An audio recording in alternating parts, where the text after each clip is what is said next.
Les hommages envers les agents publics et les personnels hospitaliers, au premier chef, se multiplient.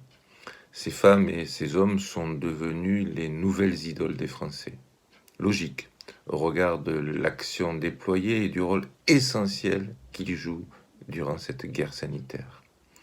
Ces héros d'aujourd'hui et sûrement des semaines à venir ne sont pourtant pas nés ces derniers jours. Bien sûr, la crise du Covid-19 révèle très fortement leurs actions, amplifie leur engagement, valorise leur mission. Mais hier déjà, ils étaient des acteurs publics au service de tous et agissaient de façon exemplaire.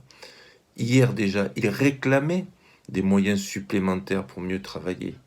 Hier déjà, beaucoup faisaient part de leur souffrance au travail et de leur difficulté à pouvoir conduire les missions d'intérêt général, eux qui ont le service public chevillé au corps. Loin de moi l'idée de polémiquer et de profiter opportunément de ces circonstances exceptionnelles. Je veux juste rappeler que pour ces héros du quotidien, le quotidien est tous les jours. Des jours qui font des mois qui font des années, qui font une vie professionnelle.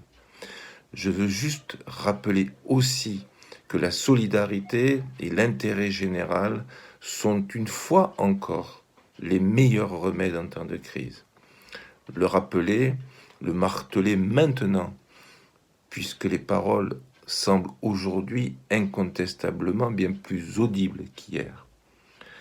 Le président de la République a promis, parmi d'autres annonces, un plan d'investissement et des mesures pérennes pour le système hospitalier et ses agents, dont acte.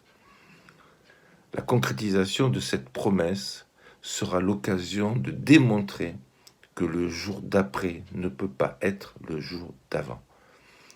La MFP, comme d'autres, se chargera, si nécessaire, de le rappeler.